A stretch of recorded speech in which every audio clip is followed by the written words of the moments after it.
요한계시록 15장입니다. 요한계시록 15장은 좀 짧습니다. 내용이 많지 않고 요한계시록 16장에 대한 일종의 전주곡과 비슷한 성격이라고 보시면 되겠습니다. 15장 이제 제가 읽겠습니다. 자, 이제 하늘에 또 하늘에 크고 이상한 다른 이적을 보니 일곱 천사가 일곱 재앙을 가졌으니 곧 마지막 재앙이라. 하나님의 진노가 이것으로 마치리로다.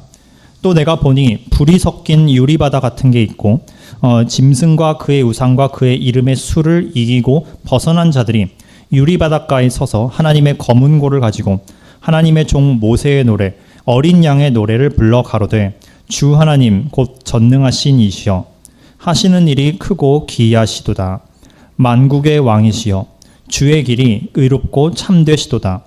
주여 누가 주의 이름을 두려워하지 아니하며 영화롭게 하지 아니하오리이까. 오직 주만 거룩하시니이다.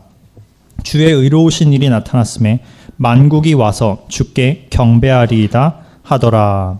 또 이 일 후에 내가 보니 하늘에 증거 장막의 성전이 열리며 일곱 재앙을 가진 일곱 천사가 성전에서 나와 맑고 빛난 세마포 옷을 입고 가슴에 금띠를 띠고 네 생물 중 하나가 세세에 계신 하나님의 진노를 가득히 담은 금대접 일곱을 그 일곱 천사에게 주니 하나님의 영광과 능력을 인하여 성전의 연기가 가득 차게 되매 일곱 천사의 일곱 재앙이 마치기까지는 성전에 능히 들어갈 자가 없더라. 아멘. 자, 이제 요한은 드디어 이제 일곱 심판 시리즈 가운데서 일곱 이는 지나갔고 일곱 나팔도 지나갔고 일곱 대접의 심판을 보기 시작합니다. 자, 일곱 대접의 심판은 말 그대로 정말 최후의 심판이라고 할 수 있는 게 아마도 이 시점쯤에는 더 이상 이 땅에 성도들이 남아있지 않을 가능성이 높습니다. 아마도 거의 순교되었거나 아니면 이제 온 땅에 그 남아있는 이스라엘이 회개할 것 그것 빼놓고는 아마 대부분의 이방인 성도들은 이미 순교했거나 주님께로 휴교되었을 거나 그럴 가능성이 높습니다. 자, 그래서 그들이 지금은 어디에 서 있냐면 바로 하나님의 그 성전에 있는 유리바닷가, 유리바다 앞에 이제 서 있는 모습을 볼 수 있습니다. 자, 불이 섞인 유리바다, 이것은 요한계시록 4장에서 하나님 보좌의 장면이 나올 때 주님 앞에 펼쳐져 있는 수정 같은 유리바다를 한번 이미 보여주었습니다. 그 동일한 유리바다인데 이번에는 이 유리바다에 뭐가 섞여 있냐면 불이 섞여 있습니다. 즉 하나님의 거룩하신 진노와 심판이 이 유리바다 앞에 이제 같이 섞여서 드러난 것입니다. 자, 우리들 성도들은 이제 이 유리바다를 위에 서 있는 자들입니다. 자, 이 바다는 하늘나라에서의 이 유리바다는 이 땅에서의 성전에서는 무엇을 상징할까요? 바로 물두멍이죠. 그렇죠? 물두멍이 바로 이 유리바다의 상징물이라고 할 수 있습니다. 유리바다는 이 땅에서의 그 물두멍은 제사장들이 손을 씻고 발을 씻고 몸을 씻는 용도로서 사용하였습니다. 비유하자면 이제 우리 성도들이 매일매일 말씀으로 우리가 몸을 씻고 또 주님께서 주시는 이런 환난들이나 어려움을 통과함으로써 우리 안에 정결케 되고 우리 안에 때가 다 씻어지는 이런 일들을 상징하는 것이라 볼 수 있습니다.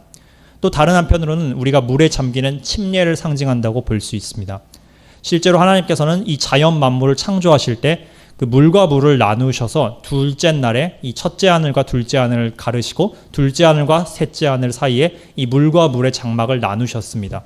이렇게 분리를 시키는 이제 주님께서 침례의 모습으로서 보여주시기도 했고 또 그러면 이 물이 언제 또 사용되었느냐? 하늘에 있는 이 궁창에 나누인 물이 노아의 홍수 때 한 땅에서 쏟아짐으로써 모든 사람들을 심판하는 역할을 했습니다. 그런데 그때 노아와 그의 가족들은 비록 홍수와 같이 있었지만 방주를 타고 있었기 때문에 안전했었습니다. 또 비슷하게 홍해를 갈릴 때 주님께서는 이 침례의 예표를 보여주셨습니다. 홍해를 갈렸을 때 이스라엘 사람들은 그 가운데 마른 땅으로 잘 건너갔고 아무도 죽지 않았죠. 그런데 이제 이 애굽 사람들은 그걸 시험하고 홍해 사이로 건너가다가 전부 다 수장되었습니다. 자, 그리고 마침 또 한 가지 사드락 메삭 아벳느고의 예를 보겠습니다. 이들도 불 가운데 던져졌습니다. 그런데 그들은 아무도 해를 입지 않았습니다. 단지 그들을 묶고 있었던 결박, 이 결박만 타서 없어지고 그들이 자유롭게 되었을 뿐이었죠. 반면에 사드락 메삭 아벳느고를 던졌던 그 경비병들은 그냥 다 죽었습니다. 자, 이것이 바로 오늘 보이는 이 유리바다, 불로 섞인 하나님의 진노의 심판과 거룩하심을 나타내는 이 불 섞인 유리바다가 우리와 어떤 관계를 있는지를 보여주는 것입니다. 우리들은 매일마다 이제 침례를 통해서, 물론 이제 맨 처음에는 침례를 통해서 주님과 함께 십자가에 죽고 그리고 다시 부활합니다. 그리고 매일매일 말씀을 통해서 우리 안에 더럽고 악한 것들을 죽여나가고 정결케 하고 그리고 다 물에 잠기게 합니다.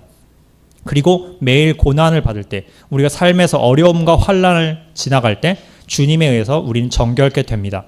자, 그렇게 해서 우리가 이 불 섞인 유리바다를 통과하고 나면 그렇게 해서 승리한 자들은 어디에 서느냐? 바로 이 불 섞인 유리바다 위에 서게 되는 것입니다. 이 물을 통과해서 그 위에 당당하게 승리자로서 서게 되는 것입니다.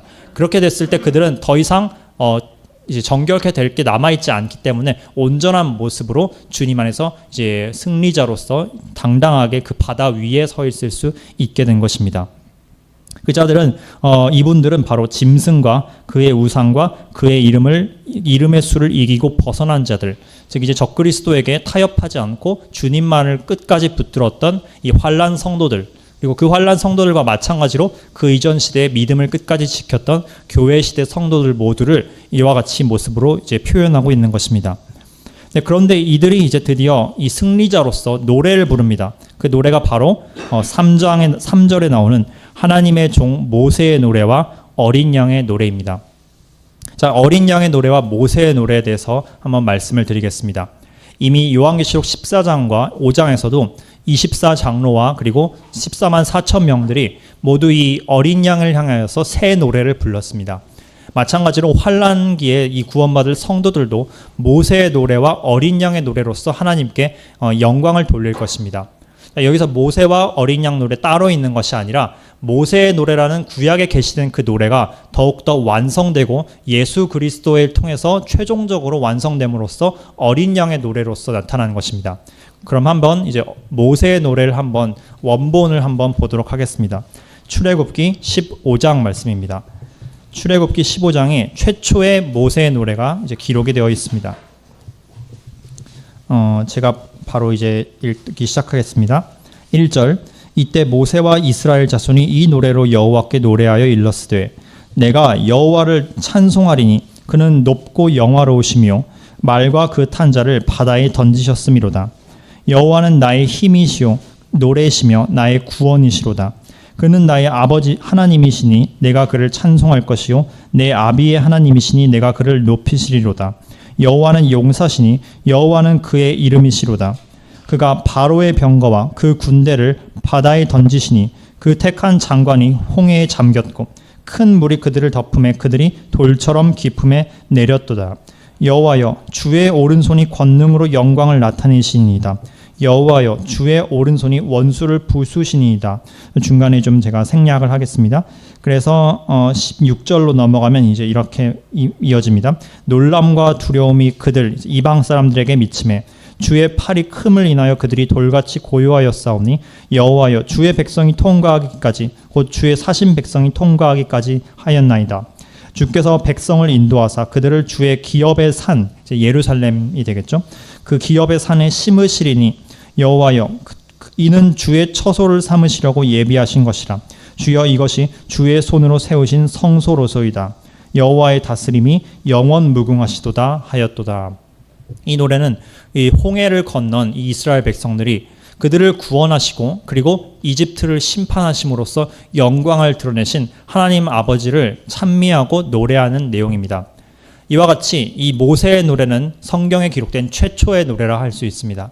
그리고 오늘 볼 모세와 어린 양의 노래는 성경에 기록될 마지막 노래라고 할 수 있습니다. 한 노래, 모세의 노래 원본은 홍해 앞에서 불렀습니다.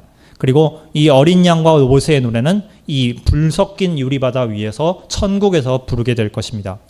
한쪽에서는 파라오와 그의 일당들을 심판하신 하나님을 찬양하였습니다. 그리고 이 마지막 노래에서는 사탄과 그의 일당들을 영원히 심판하실 하나님을 노래하고 그분을 영화롭게 하고 있습니다.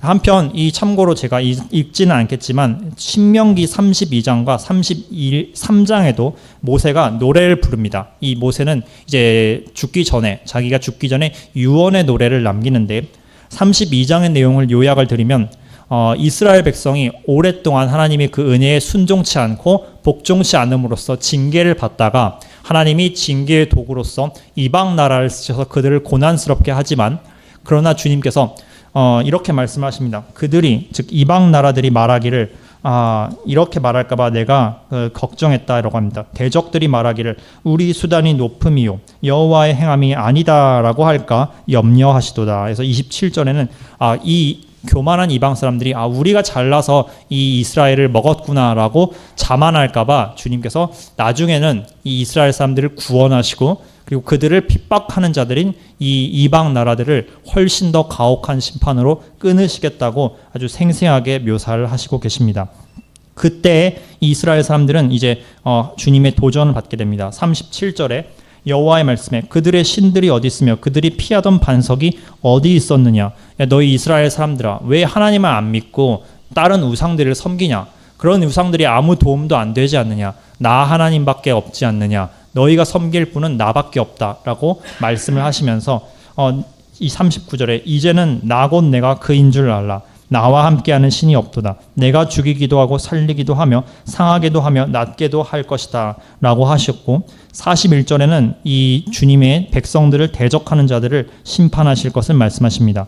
내가 번쩍이는 칼을 갈며 손에 심판을 잡고 나의 대적에게 보수하며 나를 미워하는 자에게 보응할 것이다. 여기서 그 유명한 말씀이 이제 나오게 되죠. 그 35절에 보시면 32장 35절을 제가 읽겠습니다. 보수는 내 것이니, 자, 복수는 나에게 속하였다. 원수 갚는 것은 주님께 속하였다라는 그 유명한 말씀이 여기서 나옵니다.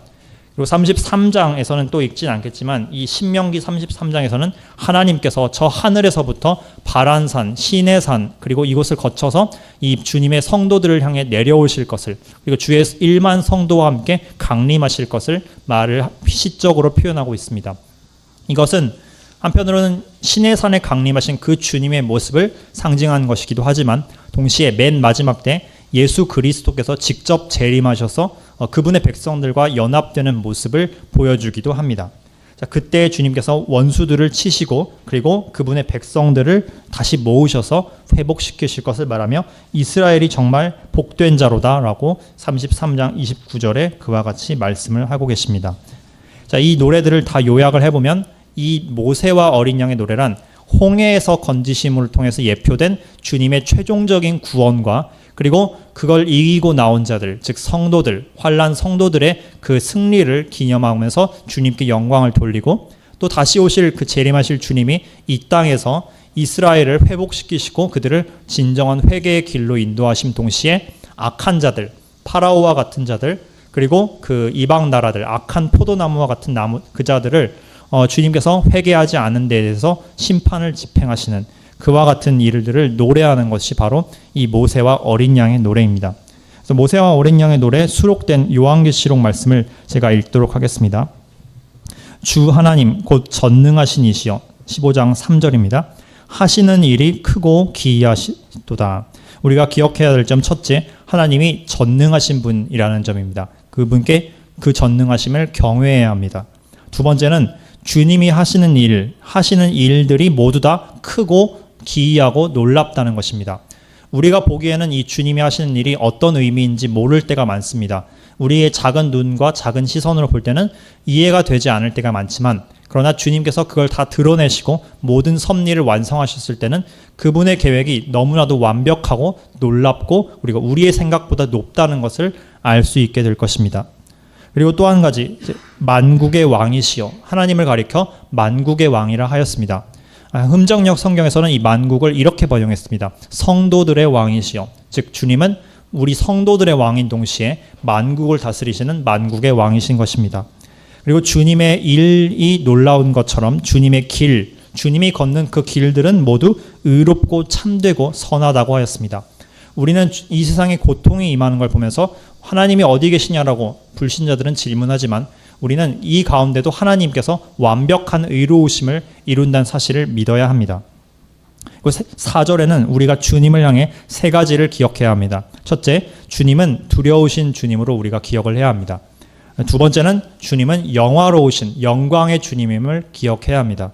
세 번째는 주님은 거룩하신 하나님이라는 것을 기억을 해야 합니다.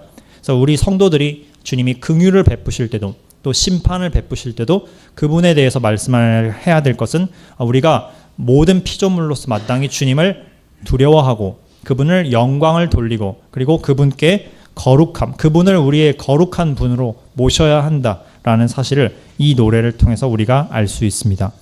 자, 이것이 바로 환난을 이기고 승리한 성도들, 부활하여서 이제 곧 주님과 함께 재림 때 내려오게 될 이 성도들이 부를 노래입니다.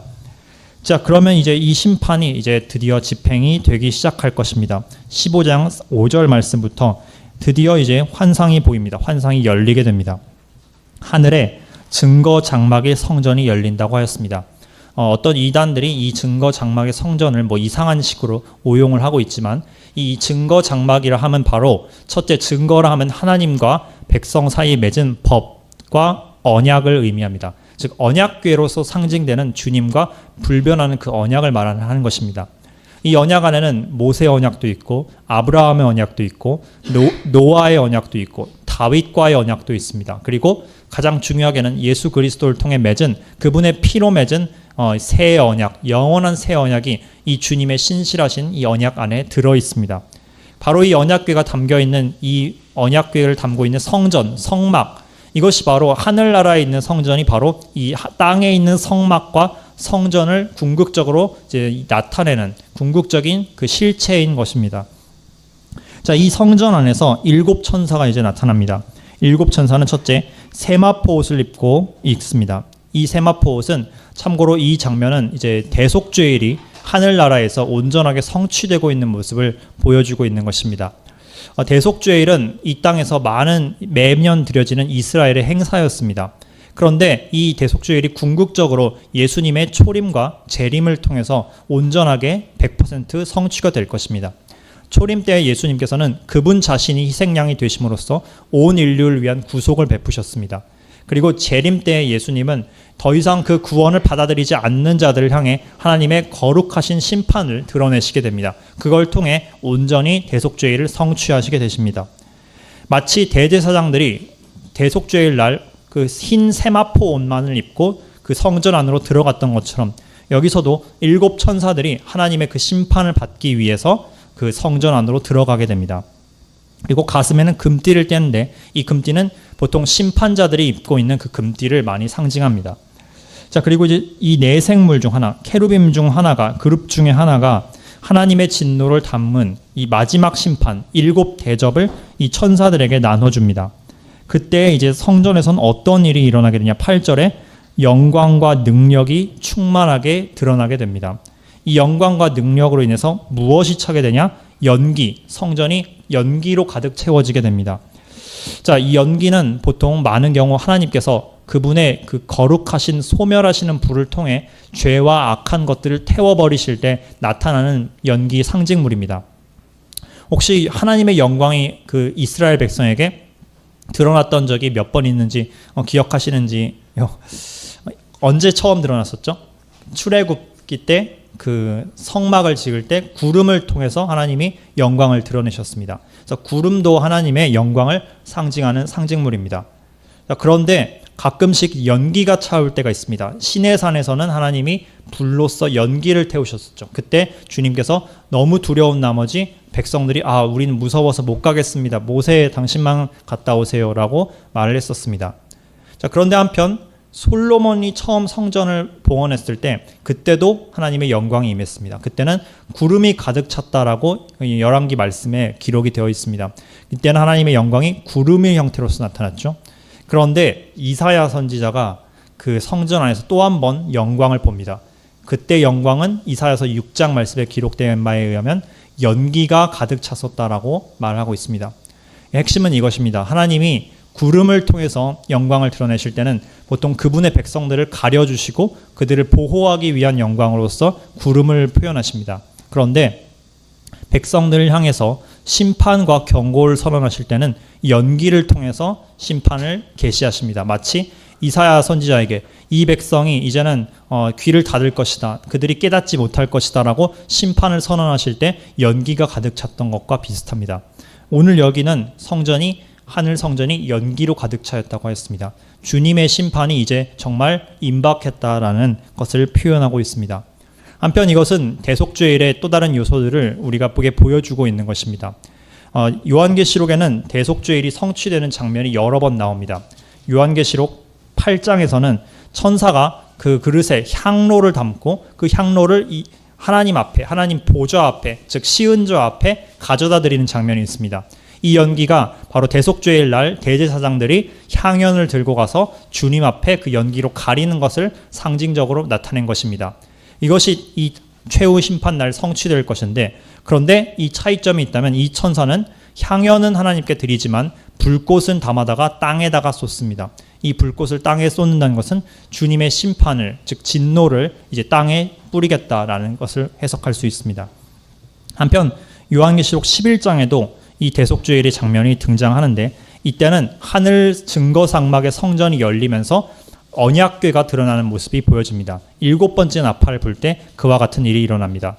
즉 7번째 나팔인 희년의 나팔이 부러짐을 통해서 온 나라가 주님께 복속되는 것이 선포되고, 그리고 그 하늘의 성전이 열려서 하나님의 언약궤, 즉 주님이 지금까지 세우셨던 모든 언약들이 최종적으로 성취가 될 것이다 라는 것을 모두에게 드러내는 것입니다. 그리하여서 새 언약도 이제 우리에게 성취가 완벽히 되어서 우리가 부활의 몸을 입게 되고, 그리고 노아에게 했던 언약들, 이제 아브라함에게 하셨던 언약, 이제 이스라엘의 회복이겠죠. 그리고 이제 모세 언약, 이런 것들을 이제 마지막 최종적인 단계로 완성을 하시게 되는 성취가 바로 이날 임하게 되는 것입니다. 그리고 이 천사들이 오늘 보셨던 것처럼 7개의 대접을 받습니다. 이 7개의 대접 안에는 하나님의 진노의 심판들이 담겨 있습니다.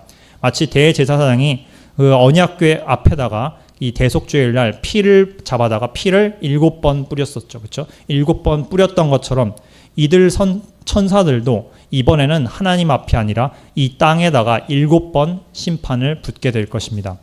자, 이를 통해서 땅에는 이제 온전한 그 심판이 가해지게 되고, 주님의 백성들은 승리하여서 부활하고 이미 휴거된 모습으로 주님과 함께 내려오게 될 것이며, 남아있는 이스라엘에 있는 최종적인 이 3분의 1의 이 유대인들은 마침내 이 고난 끝에 우리의 메시아가 바로 저 하나님이신 예수님이구나 라는 것을 깨닫고 주님 앞에 돌아오게 될 것입니다.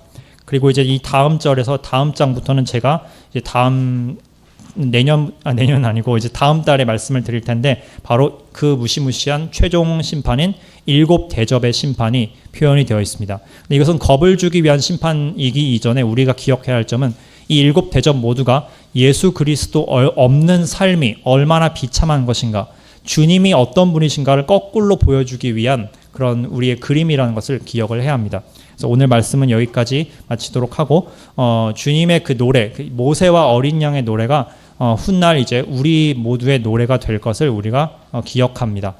오늘 말씀 마치도록 하겠습니다. 기도하겠습니다.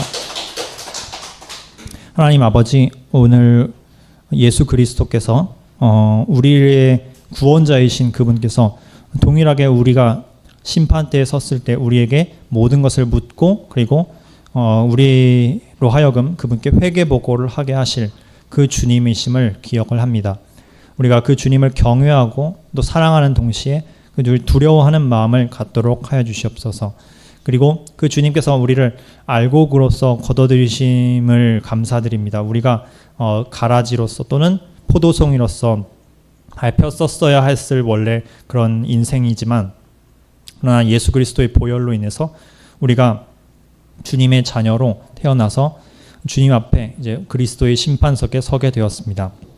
그러나 혹시 아직 주님을 모르거나 주님께서 그 말씀하신 심판의 의미와 복음의 의미를 모르시는 분들이 있다면, 그분들을 하나님께서 사랑하시는 마음으로 그 안에 성령을 역사하게 해주시고, 그들이 구원받고 그분들이 하나님을 알고 예수님에 의해서 다시 태어나여 주님을 영접하는 그런 일이 일어날 수 있도록 허락하여 주시기를 구합니다. 그리고 우리가 맨 마지막 때 심판을 다 이기고 또 이겨낸 자로서 모든 환난과 그 어려움을 통과하고, 우리가 이제 언제 세상을 떠날지 우리는 아무도 알 수 없고 우리도 보장할 수 없지만, 우리에게 주어진 그 몫을 예수님의 그 길을 걸어간 뒤에 주님과 함께 당당하게 그 유리 바다 위에 서서 주님을 노래하고 주님이 하신 모든 일들이 거룩하고 아름다운 일이었다는 걸 우리가 마음속 깊이 우러나오도록 노래할 수 있는 그 자리까지 갈 수 있도록 허락하여 주시옵소서. 모든 말씀 예수 그리스도 이름으로 기도드립니다. 아멘.